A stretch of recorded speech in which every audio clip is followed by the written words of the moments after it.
Señores, buenas noches. Soy Luis Novarecio con Nacho Ortelli y Martín Angulo. Los vamos a acompañar hasta las 22. Hoy con un compañero de lujo, como siempre, que es Jorge Asís. Todos los miércoles está con nosotros Jorge Asís. Tenemos muchísima información. Enseguida vamos a hablar con el senador Cobos. Vamos a ver qué pasa en Israel después de la noche en la que el primer pronunciamiento que se produjo de parte de Israel fue aquí en este programa, en la voz de la embajadora de Israel en la Argentina, con lo que ha sucedido y todavía el escándalo que se ha provocado diplomático sobre este tema. La verdad que enseguida Nacho te va a explicar por qué nosotros decimos que es incompatible la posición de un abogado, procurador del Tesoro y el ejercicio.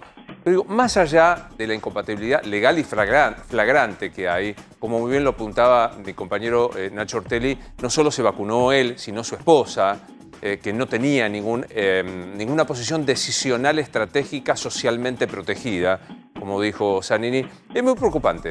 Me parece que hay un momento de enorme tensión, una muy mala situación económica, una situación social angustiante, a la que se suma, es evidente, la angustia por el tema del coronavirus. Y me parece que este tipo de declaraciones vuelven a demostrar que el peor enemigo de Alberto Fernández es Alberto Fernández y las personas que él ha designado. Ojalá hubiese un sentido de ubicación y se realizase lo que se tiene que hacer.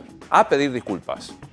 B, apartarse del cargo para el que no se está preparado. Y C, tener en cuenta que el Estado de Derecho es no proclamar simplemente que uno lo ama, el respeto por el disenso y el modo de trabajar. Yo la verdad que estoy muy impactado. A ver, no sé por qué dijimos, podemos ver, y quiero pedirle a Nacho que me explique pedagógicamente por qué estamos sosteniendo lo de Zanini. Podemos ver, recién vimos lo que dijo Zanini sobre el tema de que se vacunó dentro de la ley con un cargo de responsabilidad decisional. Sarasa, ¿eh? Más de 60. Y más de 60. Pero fíjate lo que dijo de quien denuncia este hecho, que es Horacio Berbisky, el periodista que también fue vacunado de manera trucha.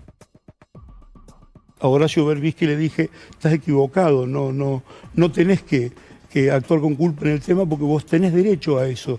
Porque sos una personalidad que necesita ser protegida por la sociedad. El problema surge de la falta de vacunas, no de quién se vacuna. Es muy impactante. Zanini acaba de crear la categoría de personas que la sociedad debe proteger. Número 1, Horacio Berbisky. ¿Por qué? ¿Quién decide las personas? Es verdad, me está escribiendo un amigazo y me dice, mi madre tiene 93 años. No sé si entra las personas socialmente protegidas. El procurador del Tesoro. ¿Por qué no es cierto que tenía derecho a la vacuna Zanini? Bueno, en principio no es cierto, Luis, porque el gobierno recién definió quién era el personal estratégico que podía acceder a la vacuna a partir del día 26 de febrero, que publicó en el boletín oficial, después del escándalo del vacunatorio VIP, que los funcionarios del Poder Ejecutivo que cumplían que estaban en la primera línea del anillo presidencial se podían vacunar. Primero, por empezar, eso. Zanini se vacuna el día 22 de enero. Para que te des una idea... 22 de enero. O sea, se vacuna antes de que se determine quién es personal esencial. Exacto. Un mes antes de que saliera todo este escándalo. Incluso 2 días antes que la vicepresidenta Cristina Kirchner. Para que te des una idea, se vacuna primero un funcionario de un rol menor, se supone, sin que la menor duda. A la vicepresidenta. Sí, claro. Y cuando todavía no estaban dados los parámetros para que se vacunara. ¿Puedo usted hacer un stop? No se ha vacunado Cafiero, por ejemplo. ¿Puedo hacerte un stop en este caso? Sí, por supuesto. O sea, el señor Zanini... ¿Podemos ver de vuelta el primer Zanini cuando dice que tiene derecho legal para ser vacunado? ¿Lo podemos? Cuando vos me digas, ya. ¿Te arrepentís de haberte vacunado? No, porque yo sabía que estaba en las condiciones legales de poder vacunarme. El 20 de diciembre surge la resolución 2883, se firma, yo acudo a la autoridad sanitaria porque estoy incluido, está incluido mayores de 60 años, con enfermedades prevalentes y además como autoridad decisional se podía hacer, fui y lo hice. Me arrepiento de no haber sacado la foto en el momento en que nos hemos sacado fotos con los que estaban. No me acuerdo si estaba también en la lista. Pero también. ¿De eso sí te arrepentís? No, porque no hemos cometido ninguna violación de normas. No cometimos violación de normas porque estaba en la condición legal de ser vacunado. ¿Es verdad esto? Bueno, es discutible y te voy a explicar por qué. Zanini como él no pone cuando firma la ficha en la que se va a vacunar que él es personal de salud, eso lo tiene que poner el que lo vacuna. Por eso es muy importante que la jueza Capuchetti actúe en el marco de la investigación del vacunatorio VIP. Después seguramente Martín nos va a explicar un poquito más. No es Zanini el que se rotula yo soy personal de salud. Ahora, el día que se vacunó Zanini habla incluso en esta entrevista de la resolución 2883. ¿Qué dice la resolución 2883? Mira, Luis, ahora la vamos a poner en pantalla para que te quede claro. Fíjate, dice, personal de salud, escalonamiento en función de... Personal de salud no es. No es. Bien. Adultos No. de 70 y más no es. Menos. Personal de salud, escalonamiento en función, no. Él es ese, él supuestamente es ese en el que se Pero él termina se vacunando. mete en personal de salud, escalonamiento en función Ese de es la estratificación de riesgo de la actividad. Lo rotulan ahí, pero él no es eso. Bien.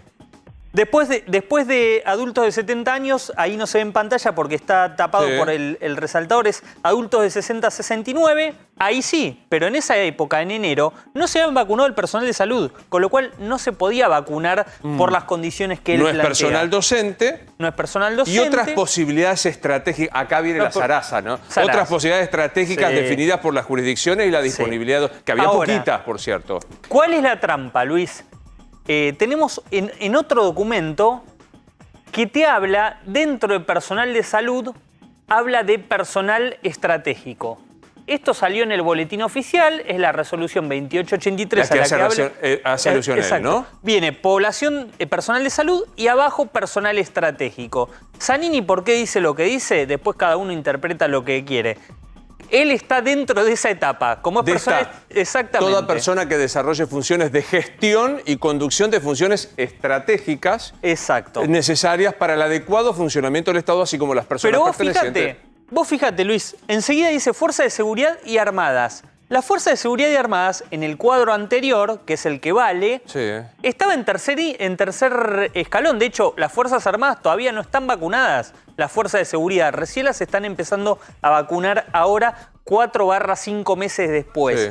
Ahora, la esposa de Zanini, ¿por qué está vacunada, Luis? Hagamos un stop ahí. Sí. ¿En dónde estamos con Capuchetti? ¿Qué es de la vida de la investigación de la jueza Capuchetti y el fiscal Taiano, no? Exactamente. Esa causa puntualmente es solo sobre los vacunados por las vacunas que tenía el Hospital Posadas. Esto es Horacio Berbisky, Tayana, Valdés, los Dualde. Porque de los Dualde son vacunados con un personal de ahí. Del Hospital Posadas, exactamente. En su casa, en el Ministerio de Salud propiamente y en el Hospital Posadas.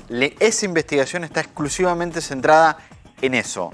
Lo de Zanini imagino que debe haber o debería haber una investigación en Santa Cruz. Sí, hay un dato, a ver si me equivoco. Perdón, pero digo, hay algo que no entiendo o yo estoy loco. Se paralizó la actividad judicial en aquel momento. Claro. Se decretaron días feriados y demás.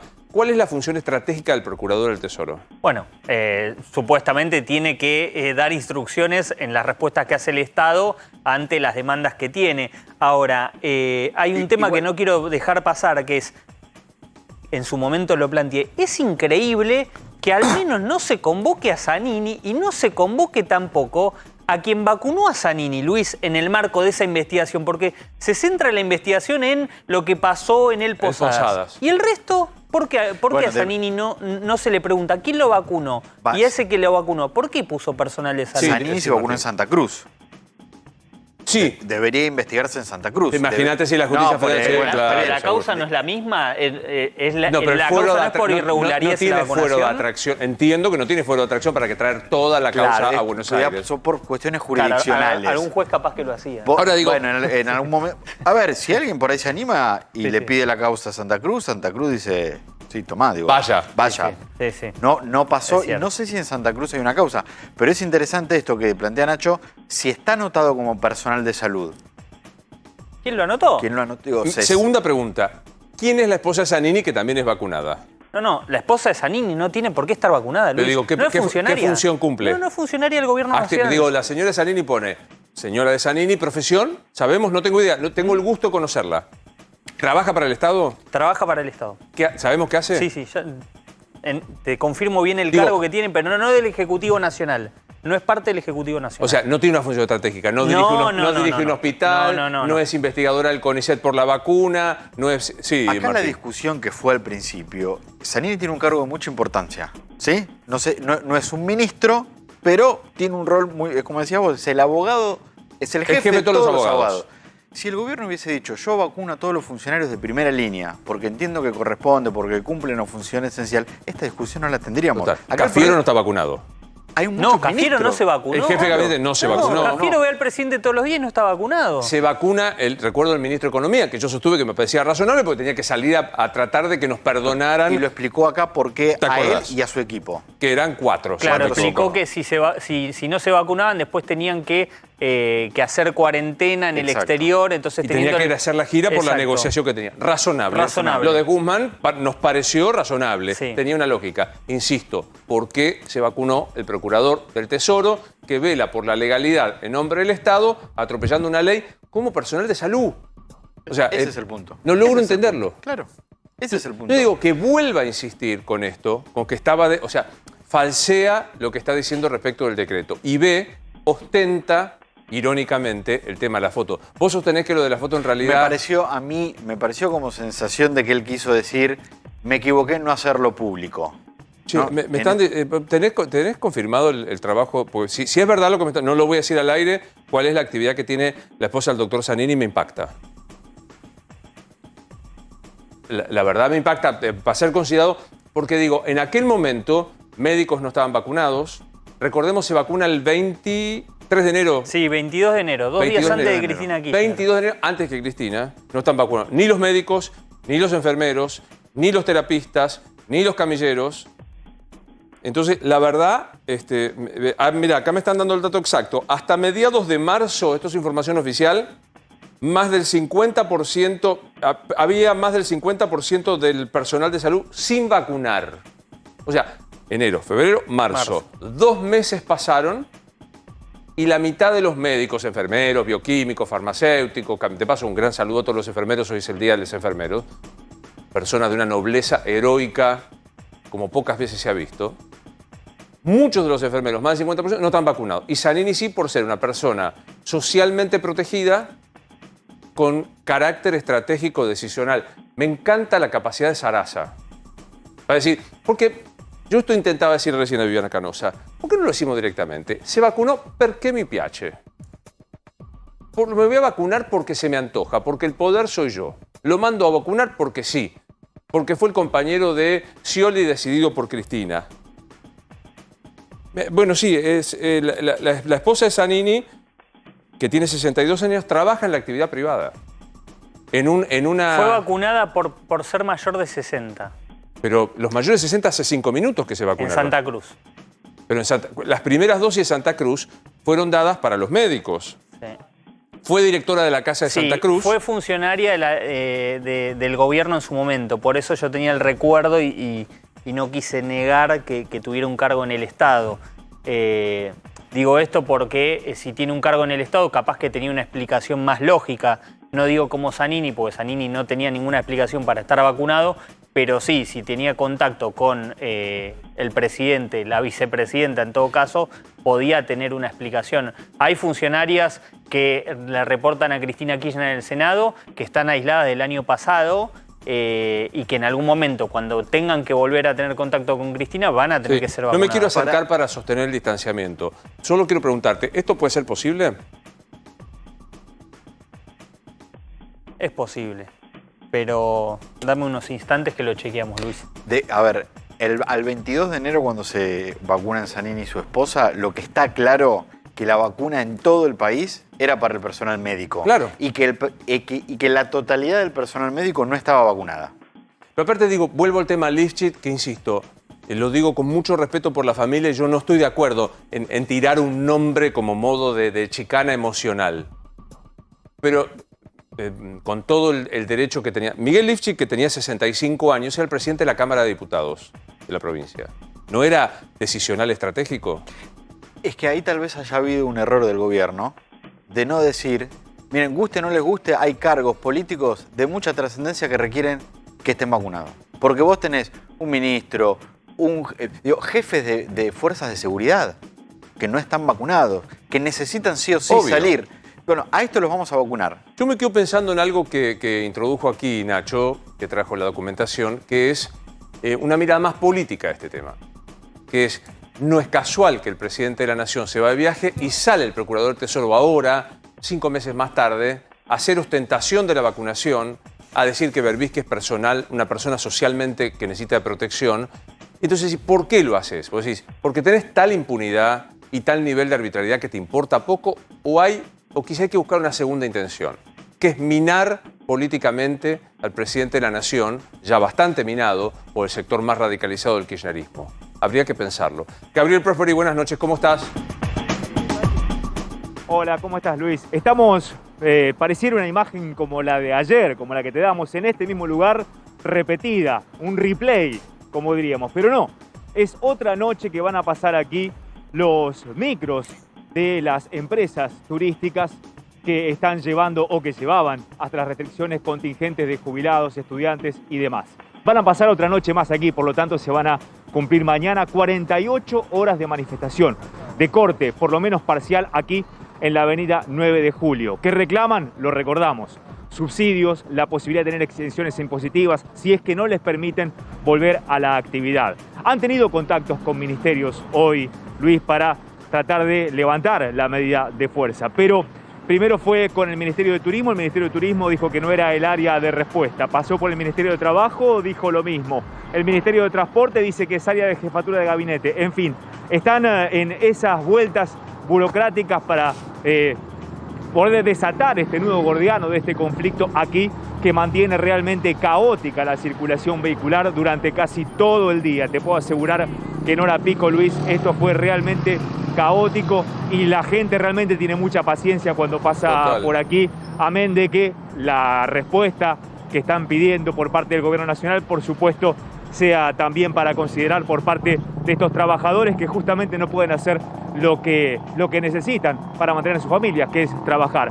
Reitero, vamos para las 48 horas en el día de mañana, otra noche aquí con custodia de la policía de la ciudad, para que se mantengan al menos 2 carriles sobre la avenida 9 de Julio. Bien. Para ir hacia la zona de Constitución. Gracias, Gabriel. Llega información urgente en A24.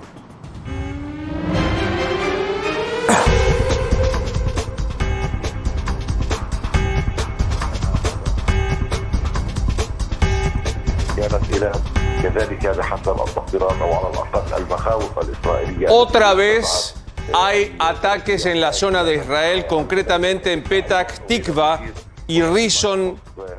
Según la información que llega en este momento, un cohete desde Gaza cayó justo afuera de un edificio en Petah Tikva y se inició un gran incendio. Allí estamos viendo las imágenes de este incendio al que estamos haciendo alusión. Volvieron los ataques desde Palestina hacia Israel. Vean estas imágenes impactantes del efecto del incendio que provocó el misil que cayó. Recordemos que hasta las 19 de hoy había un reporte de 19 personas fallecidas en Israel. No se contaron, no hubo información oficial en el sector palestino, aunque hubo denuncias ante organismos internacionales de niños que habían fallecido. Pero nuevamente las sirenas en Gaza y en buena parte de Israel volvieron a sonar.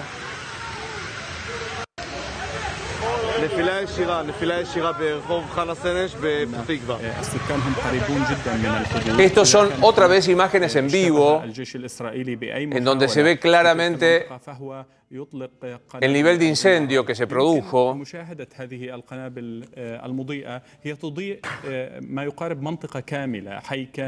Allí estamos viendo, me cuesta interpretarlas porque no soy experto. Da la impresión de ser un terreno elevado, como si fuese un monte, en donde se ha producido este incendio que allí estamos viendo como una bola de fuego.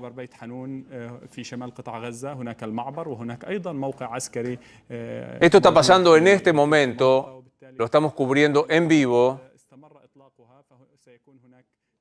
Enseguida vamos a estar nuevamente con nuestro colega Pablo Vinocourt. Si ayer estuviste con nosotros, Pablo es un ciudadano argentino que está residiendo en Israel y transmitió en vivo lo que ocurría desde Tel Aviv cuando tuvo que dejar su transmisión porque se habían activado las sirenas para ubicarse en los refugios. Es muy impactante lo que está pasando. Estamos hablando de 5 horas más, 6 horas más. Allá son nuevamente, las claro, 2:30 de la mañana. 2:30 de la mañana, otra vez. Ayer cuando hablábamos con Pablo, no recuerdo exactamente, pero cerca de este momento él se tuvo que desconectar porque le sonó la alarma que lo obligaba a bajar al refugio, al búnker que tenía en su edificio. Y contaba que, como protocolo, desde la última explosión que se escucha, tienen que esperar 10 minutos y si no hay una nueva explosión, pueden regresar a sus hogares. Si hay otra explosión, vuelven a contar 10 minutos. Y ahí me estabas apuntando, Martín, que desde Palestina se informaron la cantidad de víctimas. Ayer los datos que publicaban medios internacionales hablaban de 50 muertos en Palestina, 3 muertos en Israel. Vos ahora apuntás la cifra de más muertos en Israel con estos ataques, pero ayer en Palestina también se informaba que 50 personas habían sido asesinadas.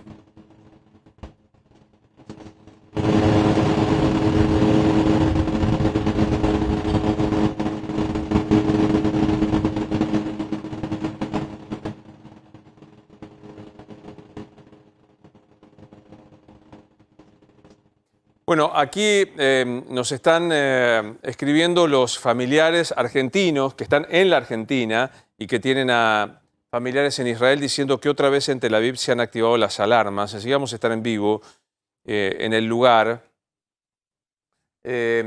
Nuevamente esta situación dramática desde el punto de vista humanitario contrasta con la pelea diplomática que se ha producido, no dejamos de ver. Allí están, estas son las imágenes de la derecha de tu pantalla de este lugar que se llama Tikva y en el que implosionó un misil que finalmente cayó en tierra.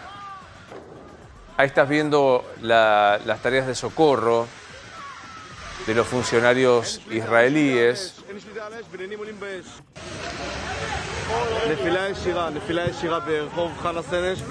Una jornada muy tensa, Luis. Sí.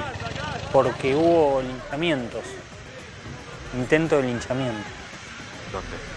En Bat Sham. Netanyahu salió a condenar esos intentos. A ver, esto está pasando en este momento. De la pantalla, de tu lado izquierdo de la pantalla, es la imagen viva que se está tomando desde Tel Aviv hacia la Franja de Gaza. Y en la parte derecha de la pantalla, lo que fueron los bombardeos de hace instantes, en donde volvió a activarse el escudo de hierro para neutralizar los misiles que llegan desde Palestina. Luis, hoy el primer ministro Benjamín Netanyahu salió a condenar, a tratar de pacificar las calles, porque obviamente todos estos episodios, estos enfrentamientos están generando un clima muy raro en las calles. En las calles de Bat Sham hubo un intento de linchamiento a un joven árabe por parte de extremistas judíos, de sectores más radicalizados que lo sacaron de un auto y lo empezaron a golpear casi hasta dejarlo agonizando en plena calle, en plena vía pública. Fue muy duro. El primer ministro Benjamín Netanyahu dijo: a los ciudadanos de Israel les digo, esto no me importa si su sangre está hirviendo. No pueden tomar a un simple ciudadano árabe e intentar lincharlo, como no puede hacerlo un ciudadano árabe. Tremendo, durísimo la condena del primer ministro porque obviamente hubo escenas muy violentas en las calles que generaban obviamente preocupación. Se rompieron vidrieras de negocios que presuntamente pertenecían a árabes, se tiraron abajo los vidrios de una heladería, todo porque supuestamente era propiedad de un ciudadano árabe. Bien. Muy raro el clima en las calles de Israel. Sí, Martín. No, por ahí mucha gente cree que en Israel solamente hay israelíes y judíos y en Franja de Gaza y Cisjordania hay palestinos. Sobre todo en Jerusalén, que es la gran ciudad que está en disputa, viven judíos, viven palestinos, viven cristianos, viven armenios, y toda esa gente convive a diario y ocurren estas cosas en estos momentos que cuenta Nacho, ¿no? Los enfrentamientos en la calle entre palestinos, entre árabes e israelíes. Lo que estás diciendo se ve especialmente en la ciudad vieja de Jerusalén, donde están los 4 barrios que vos mencionabas, y con un dato muy particular: en el giro de 400 metros a la redonda tenés la gran mezquita musulmana, el Santo Sepulcro cristiano y el Muro de los Lamentos, por lo cual es muy impactante ir a Israel y cruzar estas tres. Digo, los barrios están perfectamente demarcados por las tradiciones de cada uno de los pueblos: el israelí, el árabe, el musulmán árabe, el armenio y el cristiano. Fíjense, son las primeras imágenes que llegan de uno de los misiles que ha caído sobre uno de los vehículos particulares y que efectivamente impactó sobre una zona densamente poblada. Hay que recordar que Israel tiene una superficie de escasa, debe ser como la capital federal. Claro, o sea, una superficie que se recorre en 3 horas, 4 horas de auto de norte a sur, por lo cual allí vemos otra vez 22.000 kilómetros cuadrados. 22.000 kilómetros cuadrados. Claro. Ahí vemos otra vez un fogonazo hacia el final de lo que es el monte desde donde estamos tomando la cámara. Pablo Vinocura es nuestro compañero que ayer tuvo la generosidad de participar. Pablo, buenas noches, ¿cómo estás? Hola Luis, de vuelta. Un placer, como siempre, andar comunicando lo que pasa. Y bueno, de vuelta, una noche larga que nos tiene aquí ya con 2 alarmas en Tel Aviv y en el centro de Israel. Perdón la desprolijidad, pero bueno, aquí estamos. Contame lo que está pasando. ¿Otra vez sonaron las alarmas en Tel Aviv también? Sí, a la 1:15 de la mañana sonó la primera alarma y de vuelta después, 40 minutos después, sonó la segunda. Subí y bajé 2 veces del búnker donde estuvimos ayer, donde vieron, donde me acompañaron. Y bueno, de vuelta sí, despertarse de un susto, uno no se acostumbra. No, claro, obviamente. No. Contémosle a la gente que a lo mejor ayer no pudo acompañarnos que en el lugar en donde vos estás, en Florentín, no hay refugios dentro de la vivienda en donde vos estás, por lo cual hay que recurrir a refugios colectivos, especialmente diseñados, ¿no? Tal cual. Yo tengo la suerte de que en mi edificio sí hay, pero los vecinos de los 2, 3 edificios del lado tienen que venir acá. Y bueno, obviamente dejamos la puerta abierta, no, sin chistar. Pero lo que hay que señalar, Luis, es que la alarma llegó a la ciudad de Nazaret, desde Gaza, en el sur de Israel, hasta la ciudad de Nazaret. Nazaret es en el norte de Israel, casi en las alturas del Golán, donde no residen judíos tampoco, son árabes cristianos y árabes musulmanes. Donde quiero señalar, de vuelta, el terrorismo no discrimina y lo estamos viendo. Estamos viendo imágenes muy impactantes mientras hablamos con vos, Pablo, desde una cámara de Associated Press que está ubicada en Tel Aviv, hacia uno de los montes linderos a Tel Aviv, y se ven muchos fogonazos allí. La impresión que tenemos, y vos que tenés más experiencia, es que allí es donde detonan algunos de los misiles que caen y no son interceptados por el escudo de hierro. Sí, tal cual. De repente, como mostraban antes ahí en los videos que ponían, son de la ciudad de Petah Tikva, también aquí al lado de Tel Aviv, una de las ciudades aledañas. De vuelta, me gusta usar las referencias de como si estuviésemos en la ciudad de Buenos Aires y te ves atacado y cae un misil en Vicente López y otro en 3 de febrero. Es esa la proporción. Y vimos el misil, el cohete en el auto, cohetes cayendo en edificios, incendiando las casas y donde la gente vive. Me comunica un conocido que esos fuegos que veían en uno de los videos anteriores es enfrente de la casa de sus padres. Sí, zona muy poblada. Contanos qué información oficial se dio en la jornada que va desde a las 6 de la mañana, cuando te despedimos ayer, hasta hoy, respecto de si hay algún tipo de negociación, si se espera un cese el fuego o si la situación sigue siendo de enfrentamiento bélico.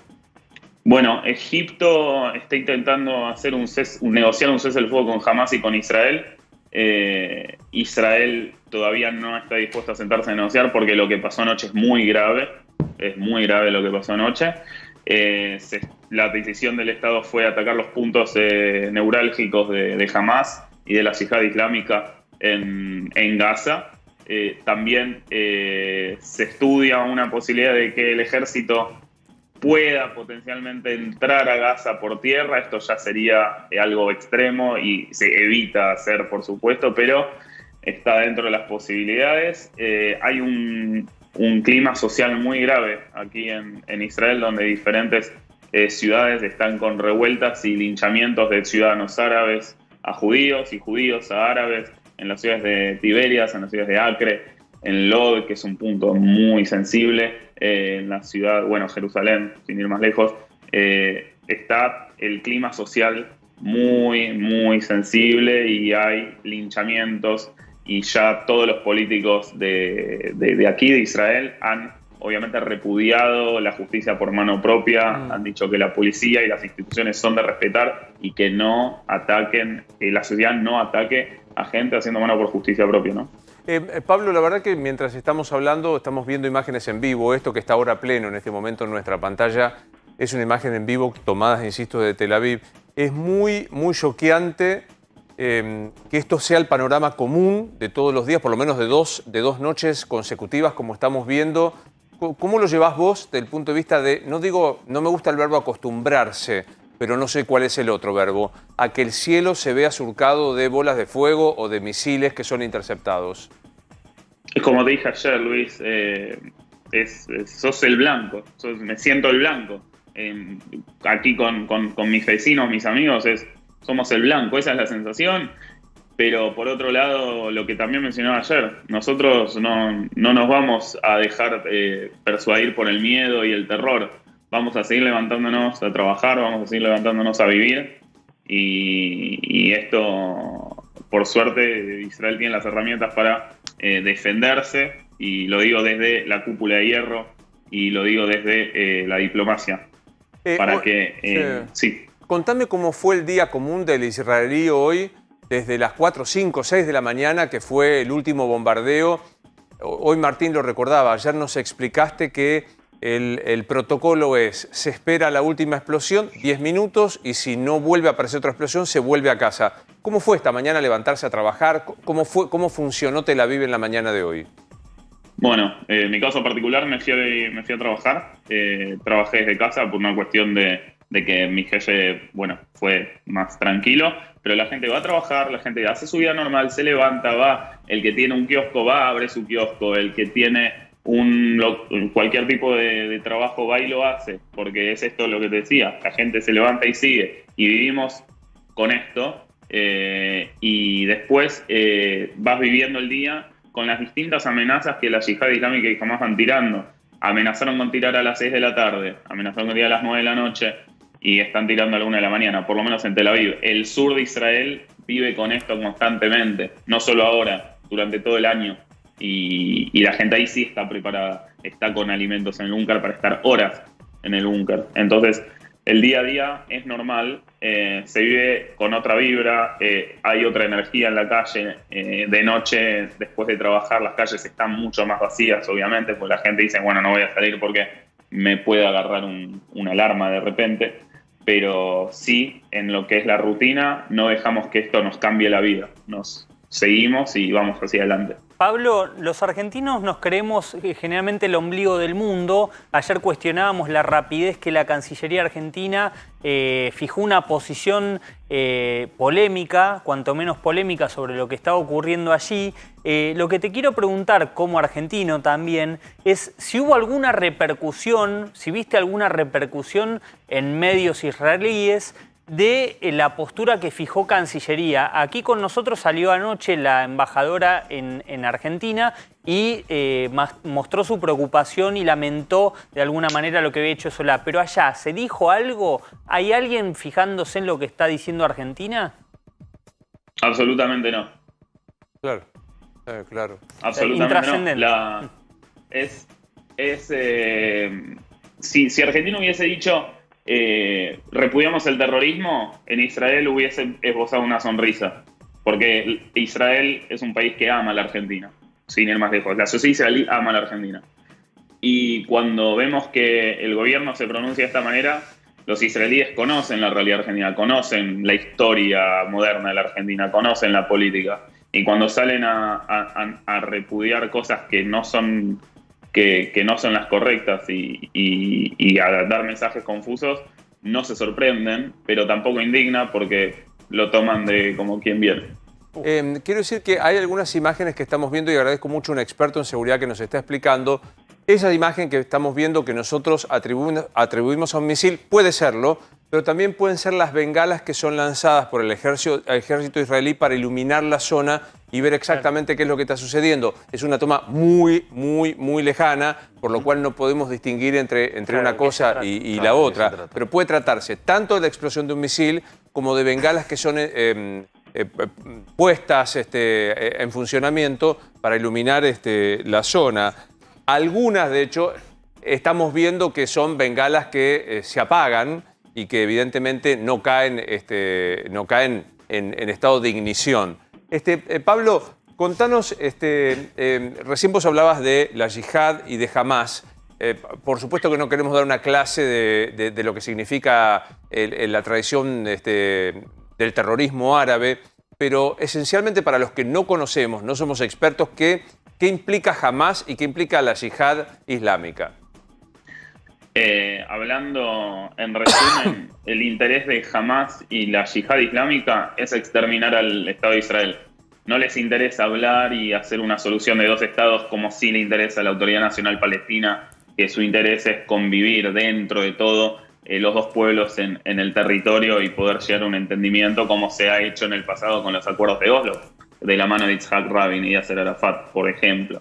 No, Hamas y la yihad islámica, mucho más radical, su interés es borrar a Israel del mapa. Esto es manifestado constantemente, no es información ni un secreto a voces, Luis. Esto es el dato, es la historia del terrorismo islámico. Claro, digamos, recordemos al ex primer ministro, presidente de Irán, Mahmoud Ahmadinejad, que insistía que Israel debía desaparecer de la faz de la tierra, sin ningún tipo de vueltas, ¿no? Sí, es la misma corriente de terrorismo islámico, no reconocer al otro.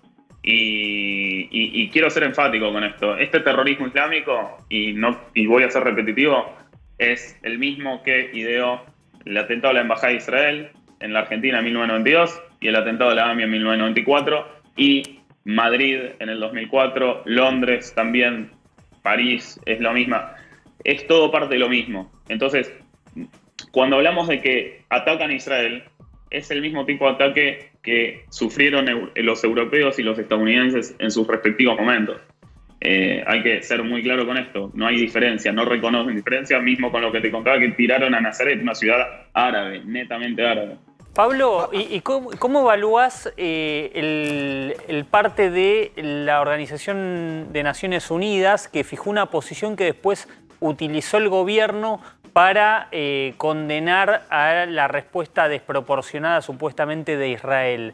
¿Qué análisis haces de eso? ¿De por qué la ONU cuestiona a Israel? La ONU hace muchos años dejó de ser una institución que se respeta aquí en Israel.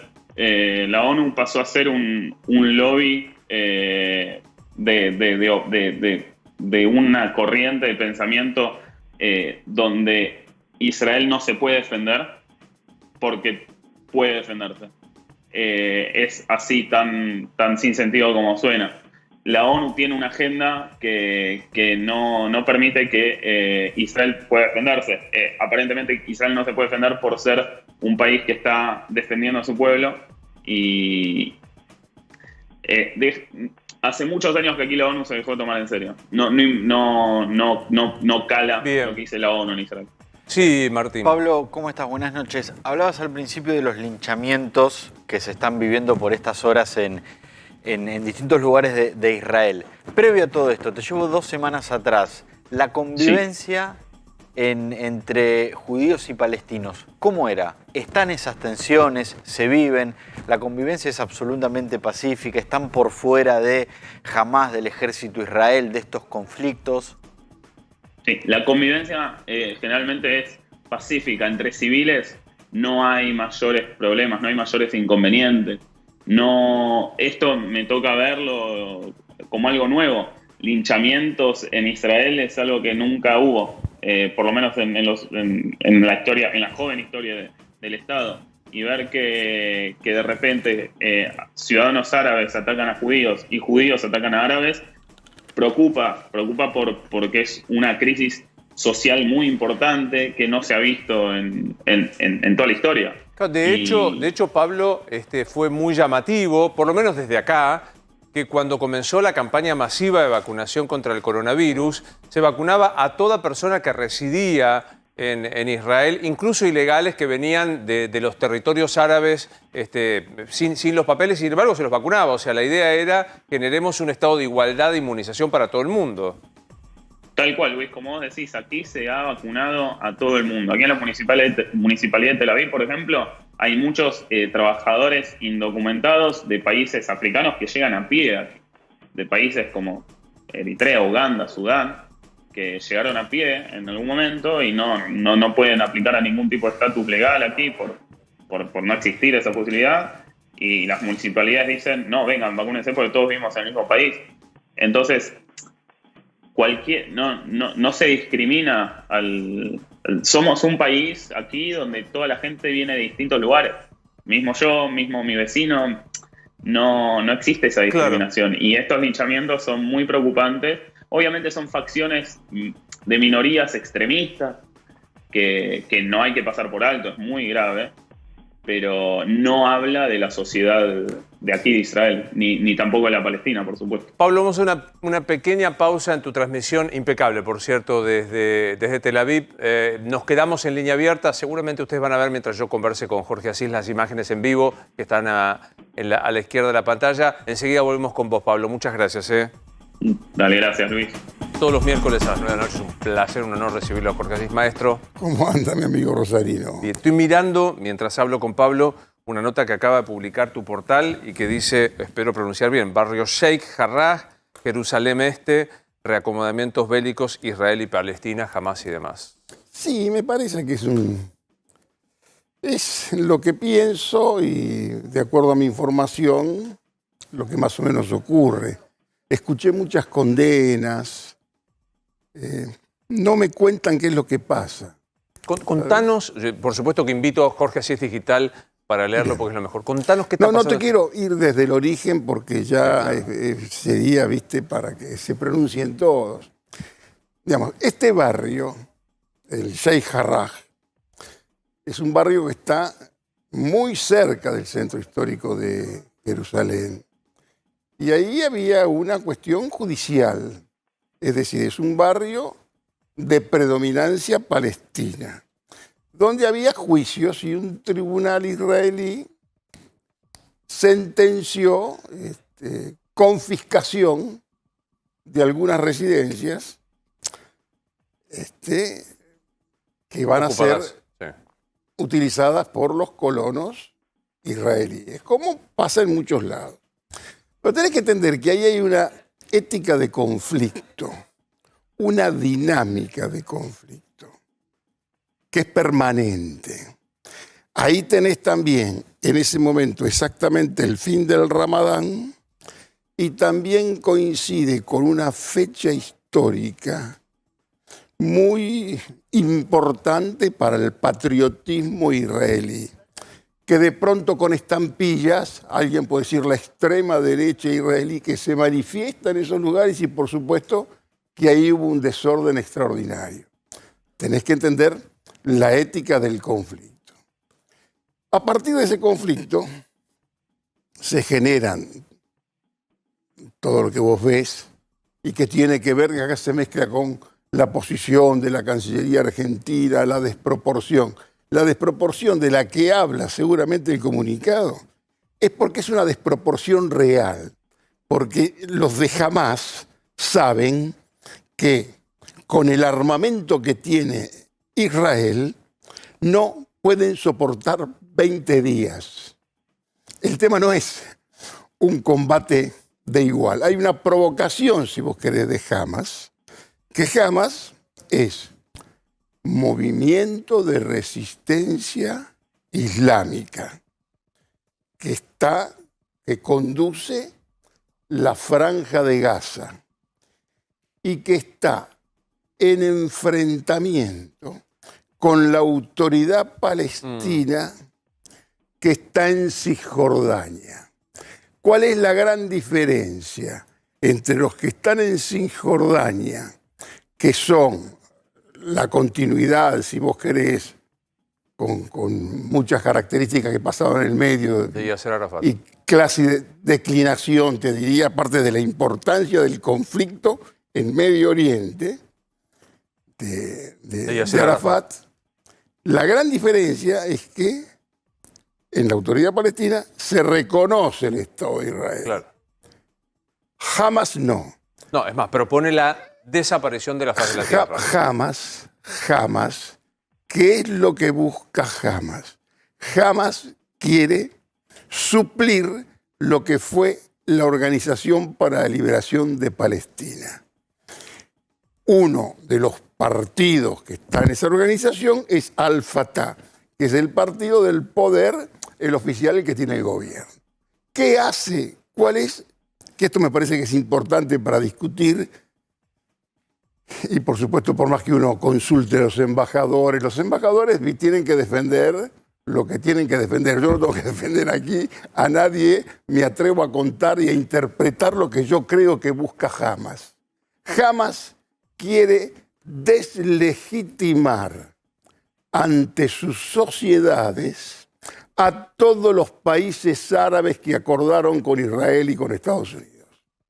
Aquí tenés por lo menos una punta para empezar a entender esta cuestión. Lo que está pasando. También la gente, ¿qué es lo que dice? Está detrás de Irán. Lo que quisiera Hamas es que detrás esté Irán. Porque acá estamos en pleno reacomodamiento bélico. Reacomodamiento que tiene que ver con la catástrofe por el virus que tuvo Donald Trump, que llevó una política completamente distinta y que ahora se entra en una suerte de incertidumbre por lo que puede hacer Biden, que Biden fue el vicepresidente de Obama cuando se generaron los acuerdos nucleares con Irán, que por supuesto los europeos están con muchos deseos de aplacarlo, de seguirlo. Jorge, me pareció interesantísimo, para entender un poquito de qué estamos hablando. Trato de explicártelo de la forma más simple posible. O sea, digamos, esta radicalización de Hamas, que desconoce, en cuestión interna, desconoce a la autoridad palestina, con sede en Cisjordania, y evidentemente el poderío bélico de Israel. ¿Me dejas que haga un stop ahí y te pregunte qué pensás de la actitud de la Cancillería argentina del día de ayer? Me parece que se agigantó, se lo castigó a Felipe Solá por algo que no sé si fue de autoría de Felipe Solá. Creo que eso, en todo caso, Felipe Solá se tuvo que haber... El comunicado fue malo. Y las cosas no se piensan muy meticulosamente. Solá seguramente estaba... En Europa, en el viaje, en otra cuestión. Imagino quién es el que pudo haber hecho ese comunicado. ¿Quién? Que no tiene sentido, porque yo no... Alguien de la Cancillería, del equipo profesional de la Cancillería que maneja. ¿Qué es el tema de la desproporción? ¿Qué es la desproporción? La desproporción es real. La desproporción, porque vos no podés comparar esos cohetes que tiran, que tienen un efecto provocador atroz, con un bombardeo, con el arsenal que tiene Israel y con la certeza de que toda la franja de Gaza pero no le aguanta un round. Está bien, pero digo, ahí hay, como vos dijiste, una provocación inicial del grupo Hamas. Y también, lo que me parece que es lo más importante de todo, es el reacomodamiento de todas las fichas. Está claro. Porque acá hay otra desproporción. Israel es un Estado democrático legalmente constituido y Hamas es una organización terrorista. Y el comunicado de la Argentina parecía quedar... Seamos más precisos. Hamas llega, que es una organización islámica que tiene un brazo armado, Sí. que es el Hezedin Kazan, que es el brazo armado que tiene. Pero lo que busca es un liderazgo y terminar y deslegitimar a todos los países árabes. Porque ¿qué es lo que pasó acá? Y creo que te lo dije alguna vez o lo escribí, ya no sé dónde fue que lo dije. El tema árabe-palestino, Palestina e Israel, ya no es prioritario como era hasta hace 15 años en el mundo árabe. Está claro. Hoy, Ahora, déjame que te pregunte algo, porque este algo que me pareció, y concuerdo. No han sido muy meticulosos, muy respetuoso. No han sido muy meticulosos a la hora de... Es un papelón, vos fuiste embajador y de un canciller que tenía con qué, quiero Por decir, ¿no? O sea, supuesto. de un canciller que sabía de diplomacia. Por supuesto, sí. Digo, ahora, si a Felipe Solá se le escapa un comunicado escrito por un alguien que mete la gamba... me parece... Sí, está bien. Lo que último que iba a hacer venía a defender yo al gobierno o a Felipe, que es de lo mejorcito que hay en el gobierno, lejos. Pero en esto, tomar la cosa simplemente por el comunicado es chingarle al vizcachazo. ¿Entendés? Porque es verdaderamente un complemento y que te sirve para atacar y jorobar al gobierno, que en la desproporción tiene que ver con un efecto real. Ahora, ¿me explica por qué Ahora, se lo que tira... te quiero contar es otra cosa más, que es la creencia que está Irán detrás. No, Irán también está en plena reubicación, porque Irán también está interesado en el acuerdo nuclear con los Estados Unidos. Está clarísimo. Déjame mirarlo desde el ombligo argentino. Sí, tenés un bolonque importante porque tenés que conseguir que te atienda el Fondo Monetario con Georgieva, a la que dijiste vas a denunciar penalmente. Tenés que intentar que el Club de París te dé bolilla. Tenés un problema sanitario fenomenal porque no te llegan las vacunas. ¿Y te metés en el conflicto de Medio Oriente? No, O sea, es otro tema, y no... En esa rifa no tiene el menor número Argentina. Esa es una cosa absolutamente aparte que te sirve ahora si vos querés para verduguear al gobierno, pero que tenés flancos mucho más interesantes que el tema de la Cancillería, porque esto fue un comunicado, un tuit, que no tiene absolutamente nada que ver en las condiciones en que se desenvuelve este conflicto real. entonces, ¿para qué el presidente habla hoy? Eso. El presidente habla de todo, hermano. El Pues digo, presidente estás habla... negociando con Israel vacunas, les sacudís un comunicado y Alberto lo Pero vos te crees ratifica. que verdaderamente pesa en algo lo que pueda decir Alberto Fernández con Israel y si lo de la vacuna puede ser un desacierto por esta palabra o que alguien piensa verdaderamente en lo que está pasando con ese comunicado. ¿No? Pero no, viejo. Ahí se juega, es otra categoría. Estás hablando de Flandria cuando está jugando el Bayern Múnich. ¿Entendés? Está el Bayern en la cancha. ¿De Flandria quién es, Alberto? Flandria en este negocio es la Argentina, que no es importante en este juego. En el Medio Oriente, está clarísimo. A nadie, sinceramente, tampoco importa mucho lo que pase. En el continente pasan otras cosas. Si hay algo que unifica al neoliberalismo con los gobiernos populistas es el fracaso. ¿Entendés? Hoy habría que hacer un grupo de Lima para resolver el tema Colombia, si vos querés. Sí, claro. Hoy el mundo está todo también en una suerte de reacomodamiento, porque en Medio Oriente el poder también está vacante.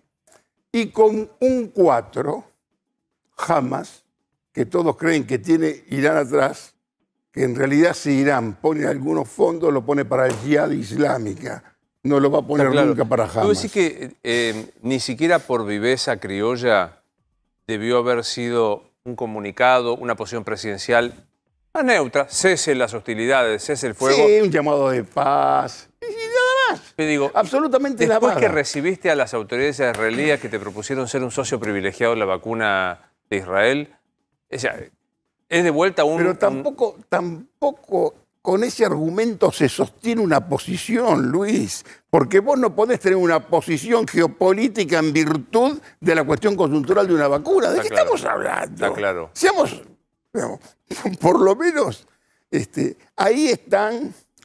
Para mí, esta gira sirve para tomar un poco de aire, para alejarlo. Claro. Ni siquiera es muy importante con la cuestión del Club de París, porque los países que se visitan, en realidad es el 15% de lo que puede ser del Club de París. Hay otros valores, pero es importante, está bien que salga, que lo vean, que se hable, con una Europa que también en el tema de Medio Oriente y en el tema de Israel está un poco a contrapierna siempre, porque en el fondo la creación del Estado de Israel es consecuencia de la exportación del problema que tenían los europeos con lo que llamaban, y pongo entre comillas, la cuestión judía. Ahora, estas imágenes que vemos, ¿no? De Macron y el presidente, antes lo vimos... Macron está desesperado de ganas de que avance el acuerdo nuclear con Irán. Como toda la Europa culposa. Está claro. Desde el punto de vista del argentino, sí, le da un aire. Lo sacás de acá al presidente que venía sopapeado por propios y ajenos. Un poco de respiración. Como decía Monzón en una pelea, cambié el aire, tenía que cambiar. Es un cambio de aire, que veremos cómo es que les va. Tampoco tenés que tener cifradas grandes esperanzas en que ese viaje puede ser transformador. Se fue con un ministro cascoteado, con un presidente que está en franca declinación, si vos querés, y hay un salvajismo en materia de verdugueo atroz. Se los masacra. Al presidente. Casi me dan ganas a mí de defenderlos. Pero de defenderlos porque en realidad es ya un exceso, porque no creo que puedan tener más relevancia y más de hacer lo que quieren hacer ahora, y que no es culpa de la doctora o por qué es lo que van a hacer. Tienen que ver cómo arreglan algo, un vuelto, con el Fondo Monetario que no van a pagar, con una sensación de cotilleo permanente con el default. ¿Vos sentís que bailamos el hula hula con el default, cotidianamente? ¿Vos sentís que lo sobrevaloramos en la estrategia, Alberto Fernández? ¿Que estamos pensando montones de cosas que en realidad no? Yo creo que no hay temas. A ver, creo que hay una carencia de temas. La peste, las elecciones, el poder vacante en la Argentina, la sensación de que casi todo es trucho, la recuperación del que fracasó hasta hace muy poco tiempo, y hay un estado de aceleración permanente. Hay más aceleración que reflexión. Hay ganas de masacrar todo. Yo te digo, mira, sinceramente, este muchacho va a hacer lo que puede en una causa que tiene que ver con el fondo, que no la va a poder resolver si no es con la benevolencia. ¿Qué va a hacer el Papa? ¿Qué va a hacer el Papa? Qué sé yo, no sé. ¿Qué puede hacer la Georgieva? Pero vos te crees que todo esto tiene mucho que ver por la cuestión personal con la Georgieva, porque la Georgieva es amiga del Papa. Se confiesa, sí. Y otra vez, yo sinceramente molestaría menos al Papa. Yo escribí otro día, el Papa modo de empleo. A ver cómo podemos usar esa investidura del Papa. Déjalo tranquilo al Papa, que tiene problemas mucho más importantes todavía que la Argentina. Y sobre todo en el tema de las religiones, en el tema de las religiones monoteístas, en la relación incluso de lugares donde el catolicismo es perseguido. Está con temas importantes para que nosotros lo cargociemos con nuestra problemática. Me acordaba cuando vos te ponías fastidioso, con razón, con el portón verde de Olivos, con los tres tenores, con presidente Larreta y Kicillof. Mañana empecé que te va a fastidiar que estemos todos mirando la foto con el Papa, las imágenes del Papa, si se sonrió, si no se sonrió? Si el Papa está serio. El Papa en esto es un profesor, es superior en esto, es un profesional. Con su rostro, él te puede mostrar todo. Y vamos a estar todos mirando a ver si sonríe, si no sonríe. No le pongamos tanta presión también al Papa. Y Fernández, un buen viaje, se oxigena, a lo mejor trae alguna idea renovadora, cosa que sinceramente no creo, pero lo castigaría por cuestiones, qué sé yo, que tienen que ver con la gestión real. En el tema Medio Oriente no tiene un pomo que ver. Nada, no toca, en ese carnaval no tira una serpentina. Claro, ¿para qué miércoles se mete si no tiene un pomo que ver? ¿Me entendés? ¿Para qué? Malquista, al menos ayer aquí habló por primera la embajadora de Israel en Argentina y dijo, estoy preocupada, me parece que no responde a lo que esperaba Israel. Digo, ¿para qué? Tampoco responde a lo que podía esperar el palestino, digamos. ¿Qué hubiera querido el palestino? Que condenara a Israel. Que hablara de la potencia ocupante, cada uno va para su lado. Yo, sinceramente, desde el punto de vista de entender el fenómeno, la palabra de un embajador no sirve. Porque el embajador tiene que decir lo que se le instruye, ¿no? En el medio estuvo, decía, el presidente toma aire para tratar de volver con alguna idea nueva. Llega a España, segundo destino, y el presidente Sánchez del gobierno le dice una ley no puede superar la Constitución cuando el presidente mueve las fichas y manda esa ley. ¿Qué te parece esa ley que manda para la peste? Mira, un recurso, casi te diría un estiramiento. También, ¿dónde va? Va de alguien que perdió. Hoy, sí, claro. la Ayuso es la estrella. El PP, el Partido Popular, es la estrella. Todos se olvidan del financiamiento paralelo, de cómo terminó el tema Rajoy, porque el fracaso también se globalizó. ¿Entendés? Tampoco tienen mucho que decirle los europeos que visita Alberto. Digamos, en medio de esto está como paralizada la gestión, al menos es mi impresión. Hay una parálisis de gestión. Total, hay una bulia. Cuando era más cruel, yo hablaba de una paulatina mediocridad que se mantiene. Hoy, te diría, está mucho más interesante el teatro de la oposición. ¿El teatro de la oposición? Sí, ahí está mucho más interesante. Yo ahí me parece que hoy es donde más hay que poner el acento, porque hoy todos están preocupados en la oposición cuál va a ser la posición de la señora María Eugenia Vidal. Esa especie de decisión última que tiene ella, si va por la provincia de Buenos Aires, si va por la capital, si va a descender y darle una interna a Patricia Bullrich por la capital. Tantas cuestiones, y me parece que está muy interesante. Y un Macri que sin decir nada todavía es el que prácticamente está más instalado de todos, aunque sea el candidato natural Rodríguez Larreta. El otro está instalado, Rodríguez Larreta, con todos los problemas que tiene, es como que tiene un corralito y no puede salir de la capital. Rodríguez Larreta tiene que ir a Santa Fe, tiene que ir a Córdoba, tiene que ir a Mendoza, y se lo ve todavía como un fenómeno de la capital.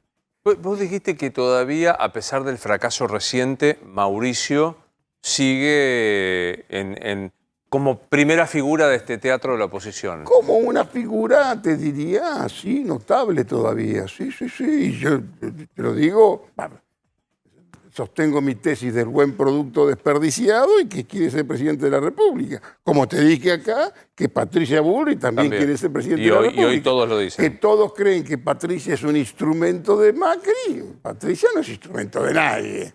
Y está el fenómeno que es la provincia de Buenos Aires, y si va a ir ahí María Eugenia Vidal, con lo cual si va ella, más o menos todo se tranquiliza, porque en la provincia de Buenos Aires ella es jefa, en la capital tiene que pelear.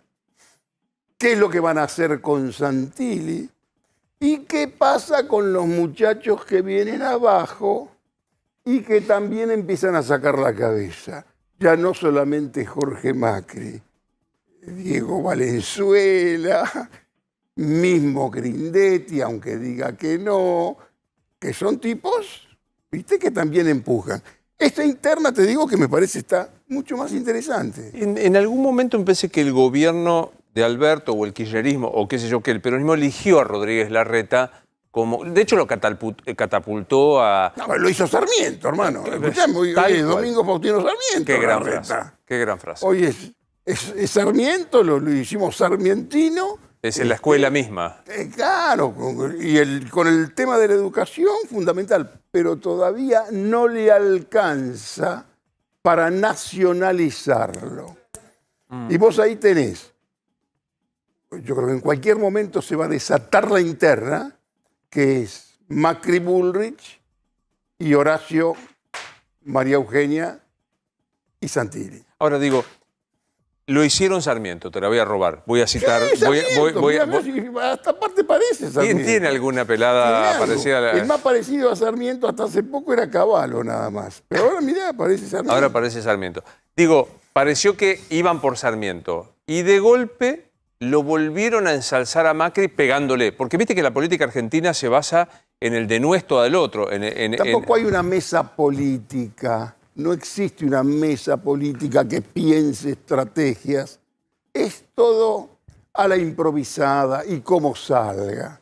Y cómo se le ocurra, qué sé yo, a la doctora, si vos querés. Y los muchachos que hoy pasean, ven cómo pueden resolver el problema de este vuelto con el Fondo y con el Club de París. Y bueno, ahora, y hay que desearle suerte. No voy a descubrir la pólvora con esto que te digo, pero improvisado en el comunicado, improvisado en la mesa de la oposición, improvisado en la gestión política, qué destino improvisado. Bueno, así nos va, ¿no? Bueno, es lo que hay. ¿Qué querés que te diga? No, sí, claro. Me encantaría a mí pintarte otra cosa, pero estamos con algo que declina y que puede fracasar mientras se fortalece el que ya fracasó. Reciente. La razón por la cual tienta siempre esa tercera vía. Por eso te dije que Schiaretti, que bueno, que lo operaron el martes, que algunos dicen que Schiaretti recibe gente, creo que busca un buen socio en la provincia de Buenos Aires y de algún lado el interior, lo que se llama el interior, frase que a mí no me gusta, tiene que dictar su presencia y abandonarse la conurbanización de la política argentina, ¿no? ¿Qué impresión creo que lo dijiste, Alberto sale de gira con un cascoteado Martín Guzmán.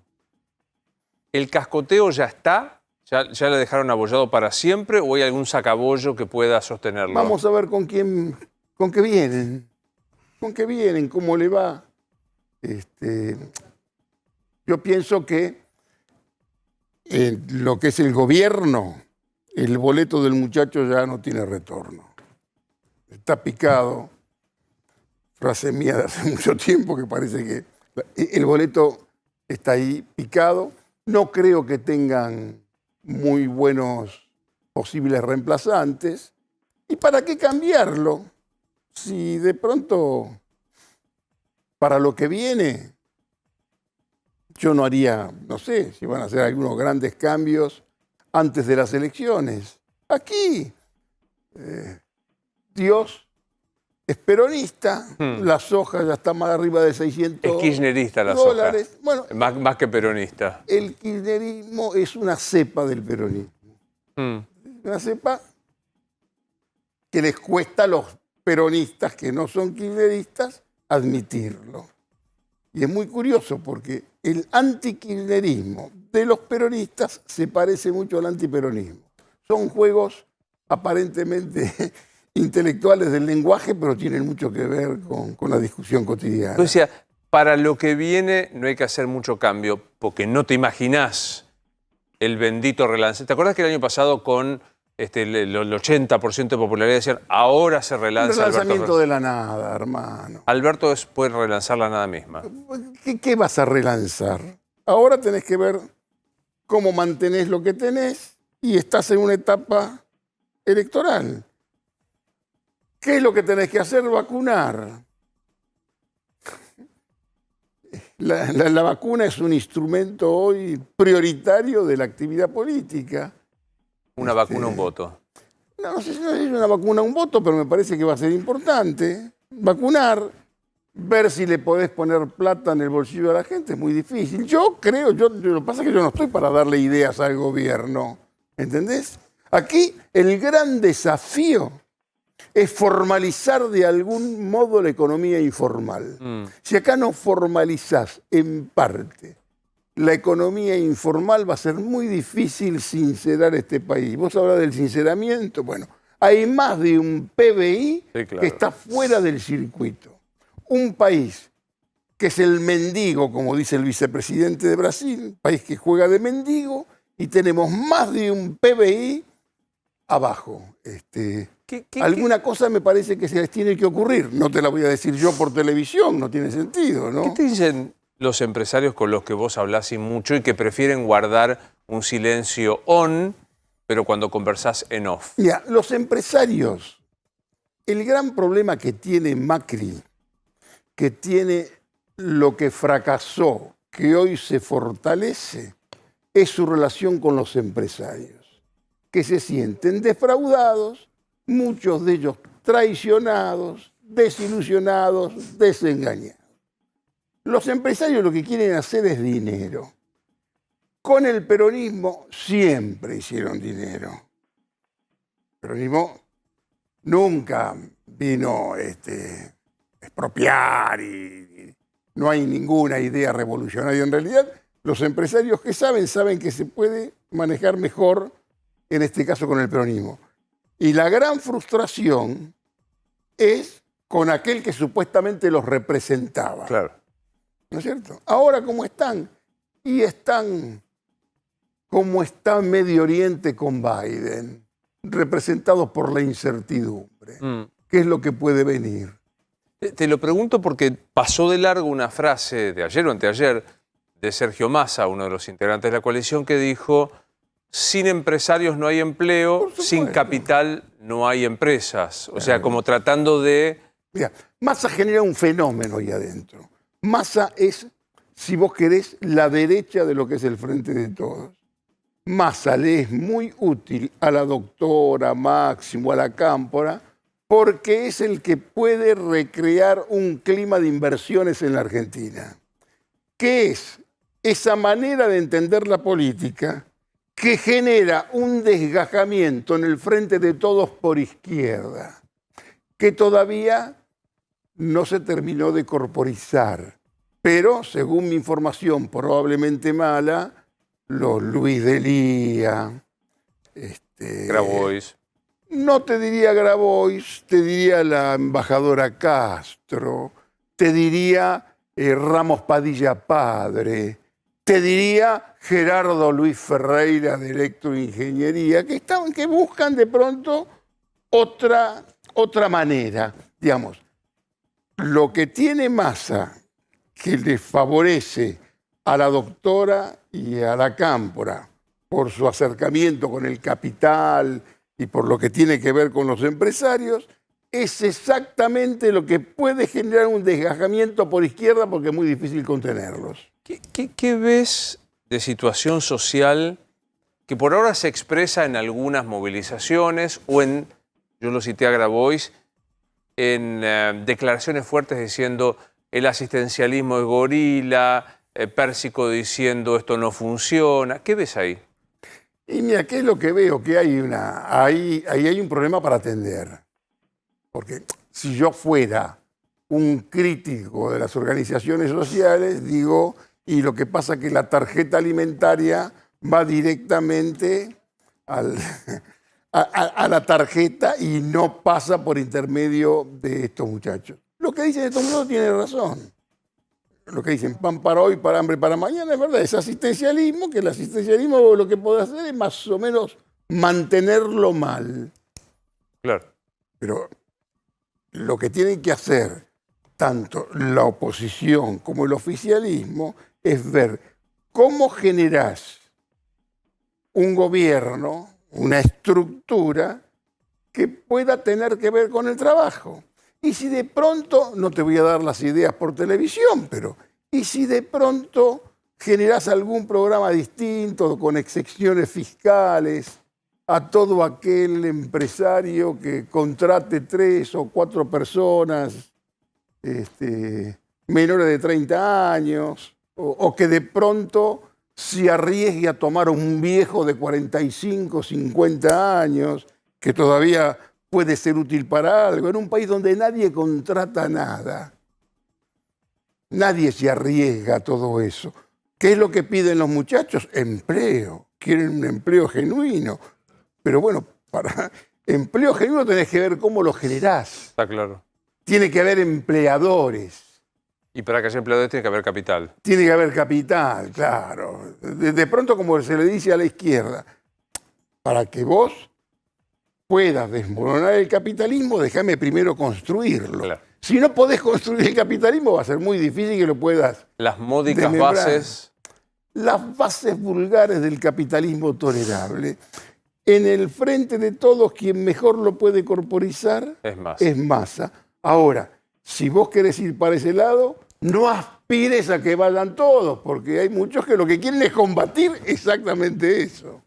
Como siempre, un placer. Lo leemos en Jorge Asís Digital hoy para tratar de entender la cuestión de Medio Oriente con esta nota en particular, y para entender la política recurrimos siempre a Bardán Rocamora, o como corresponde a alguno de los corresponsales. Mi amigo Rosarino, un gusto, y no se enoje tanto. Ah, me agarraste en 2 días enojado. Vengo con 2 días enojado. Eso no lo hace bien. No hace bien, ¿no? No, para nada, y menos cuando viene borrasca y tanta negatividad. Si uno le pone una excesiva preocupación, es peor. Un placer. Un Pausa. gustazo, querido.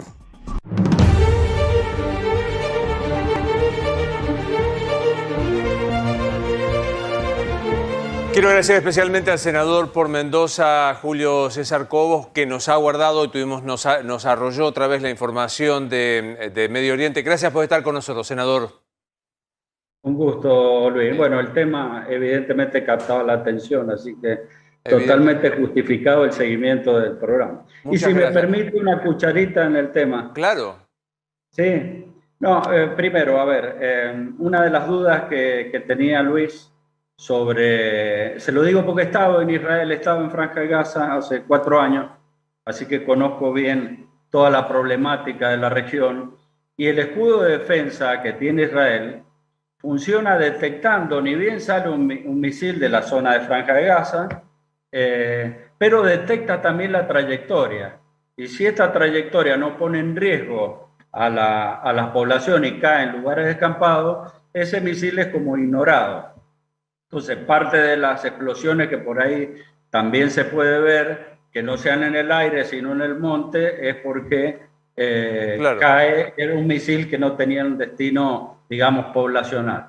Bueno. De todas maneras, es un conflicto que obviamente por las características del mismo, por la onda expansiva que puede generar, es un conflicto que hay que seguirlo con bastante preocupación.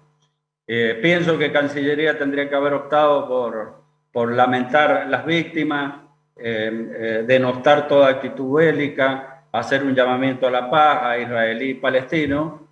Y bueno, esto me parece que hubiera sido la postura más aconsejable. Senador Cobos, esta actitud que tuvo tan poco feliz, ¿usted le atribuye a improvisación o que hay una convicción ideológica de poner en pie de igualdad a Israel y a Hamás y no condenar Venezuela y etcétera, etcétera?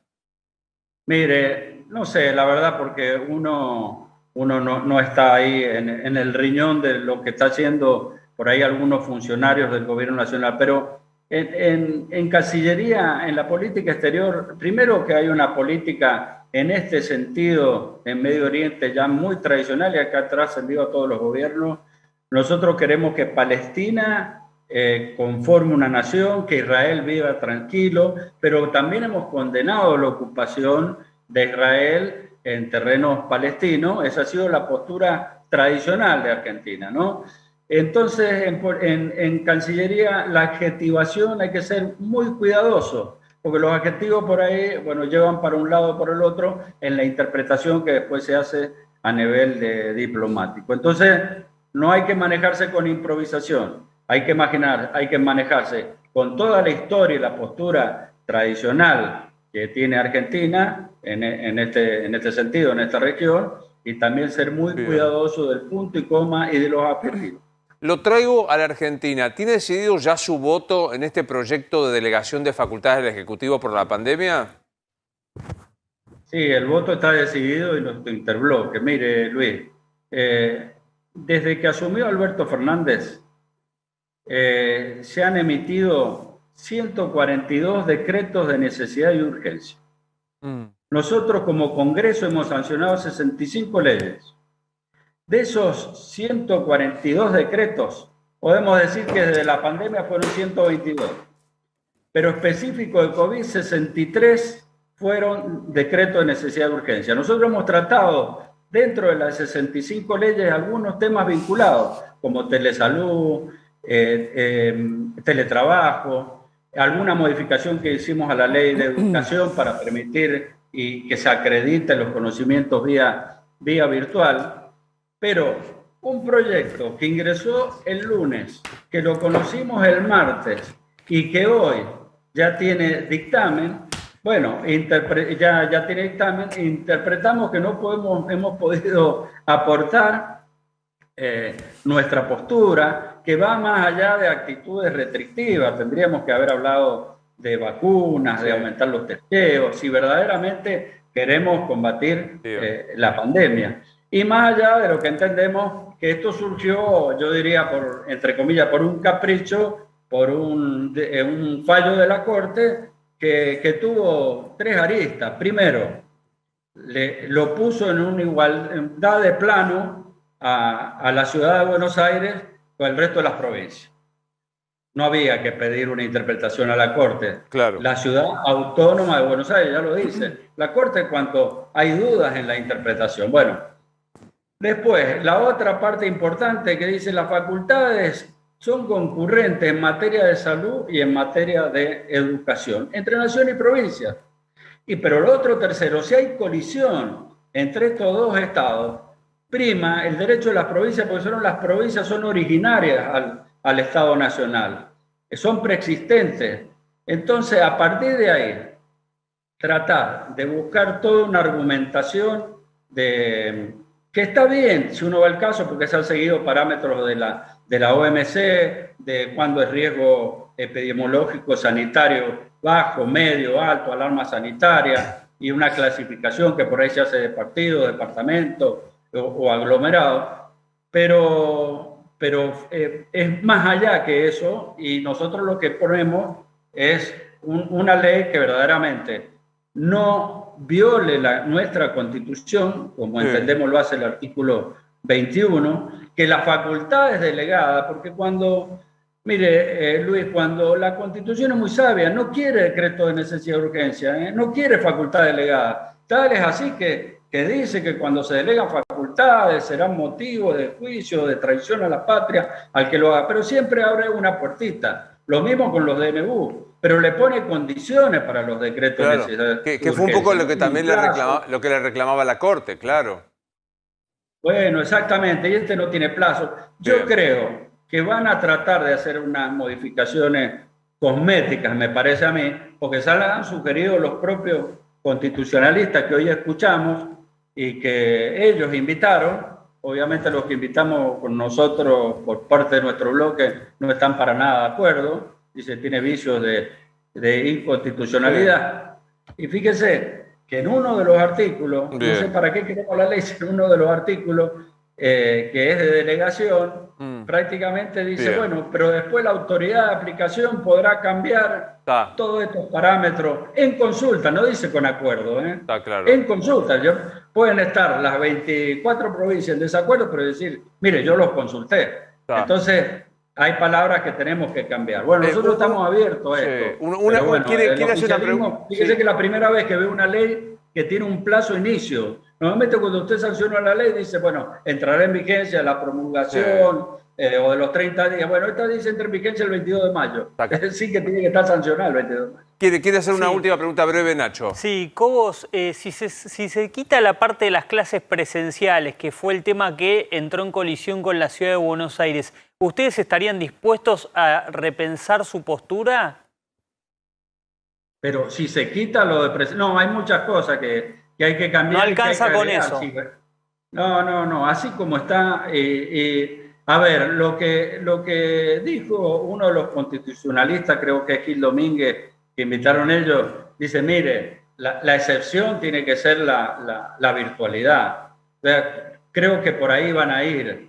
Pero la verdad que una atribución de las provincias, esto se solucionaría si con un artículo, como hacemos mucho en las leyes, que adhieran las provincias. Y si no, requiere de un pacto, un gran acuerdo, como es el pacto fiscal, para hacer las modificaciones tributarias, ¿no? Esto es lo que nosotros pensamos en general. Senador, gracias como siempre por atendernos. Nos vemos la próxima. Bueno, un placer, Luis. Hasta luego. Buenas noches. Pequeña pausa y Martín Angulo va a contar la historia de un juez enamorado que quiere saltar una frontera. Pausa. ¿Qué pasó con un abogado, me corrijo, no un juez, enamorado que está en problemas en pandemia? Pudo mover hasta la justicia. Logró mover a la justicia por amor. Es Martín Lisi, un abogado de Corrientes, que tiene a su novia viviendo por cuestiones laborales en Brasil y el 30 de mayo la novia cumple años. Y él quiere ir a festejar el cumpleaños con ella. Sí. Pero ¿qué pasa? Las fronteras terrestres por la pandemia están cerradas en todo el país. Vos solamente podés salir del país por el aeropuerto de Seiza, por el de San Fernando, por buquebús, vamos a decirlo. Sí, claro. Entonces se presentó a la justicia y dijo, mire, esto es una discriminación, porque yo para ir a visitar a mi novia me tengo que ir a Buenos Aires y de ahí tomarme un avión. Me sale un montón de plata, no la tengo e inclusive sanitariamente es más difícil, porque yo voy solo con el auto a través de la frontera entre Paso de los Libres y Uruguayana, voy solo, pero con el avión me tengo que subir con 200 personas, además no tengo la plata. Pido la inconstitucionalidad del decreto y de la resolución de migraciones que dice que las fronteras terrestres tienen que estar cerradas. Espera, antes que diga la resolución, doctor Ortelli lo constituyo en tribunal de esta causa. ¿Qué falla usted? Yo fallo a favor. Yo también. Yo estoy a favor. Me parece con total razonabilidad. ¿Qué dijo el tribunal? A favor. Bueno, dijo, tiene razón el señor. La verdad es una discriminación por una cuestión, bueno, habló de la Constitución Nacional, otra, que no se justifica y que eventualmente él, saliendo del país, no pone en riesgo a nadie, en tal caso los pone en riesgo Brasil, lo dice, y si tiene que volver, bueno, que la administración de frontera le diga lo que tiene que hacer, si se tiene que hacer un testeo, si se tiene que hacer un PCR, si tiene que hacer aislamiento y demás, pero no le pueden prohibir la salida del país. Lo autorizó a irse, a pasar el cumpleaños con su novia y declaró la inconstitucionalidad de la resolución de migraciones que prohíbe la salida del ingreso del país por fronteras. ¿Qué dijo Florencia Carigliano, la directora de Migraciones? Dijo que la resolución es una barbaridad, primero porque no fueron consultados, Migraciones no pudo opinar. Acá hay un tuit que decía hoy, que publicó primero que se enteraron por una publicación en Facebook, Migraciones. Eso es insólito. Que no fueron notificados nunca, que no fueron parte del expediente, que acá hay una cuestión sanitaria con los controles y demás, y que por lo tanto se van a presentar en la causa y van a pedir que esto sea declarado. ¿Cuándo es el cumpleaños? 30 de mayo. Para que llegue. Bueno, había tiempo para que se presente, bueno, ¿no? De hecho, ¿sabes que se marcó? Que las restricciones son hasta el 21 de mayo. Tienes ¿Pero razón. qué planteó en la causa? Como las vienen prorrogando preventivamente desde hace un año, pidió el abogado pidió la inconstitucional de la actual y de futuras decisiones. Ahí medio raro. Eso es raro, Eso es raro. La Cámara dijo no, la de Eso ahora. no está chequeado. Y escúchame, y doctor Angulo, ¿qué decidías si hubiese sido? Sí, yo a esta persona le daba. Sí. consulta, ¿cuánto por amor? Que Sí, al final somos por tres amor, románticos para por decirlo. amor. ¿Hasta cuándo se va a sostener la idea de hacer cuarentena cuando uno vuelve del exterior? ¿Tenemos idea de esto? vigente hasta Digo, hay mientras- otros países que no hacen cuarentena. No, por supuesto, pero de hecho yo consulté la semana pasada a raíz de lo de la vacunación en Miami. Sí. Si se pensaba en alguna excepción para aquella gente que volvía con certificado de haberse vacunado. Dijeron, de ninguna manera, mientras dure la pandemia, rige la obligación de hacer cuarentena. 7 días. Exactamente. La pandemia rige hasta el 31 de diciembre de este año. Es un formalismo. Es en un realidad. formalismo. Es un formalismo. La cuarentena. La pandemia. La pandemia. El gobierno la tiene prorrogada hasta fin de año. La prorroga hasta fin de año, teniendo en cuenta de que sabe que va a demorar mucho el plan de vacunación y que a nivel mundial es la ¿Cómo la situación. pandemia está prorrogada? El estado de pandemia. el estado de emergencia sí, sanitaria. ya saben cuándo termina y todo. No, lo no, sacan no, por aquí. Bueno, el pero estado. saben que están... Gracias, soy Luis Novarese, nos vemos mañana.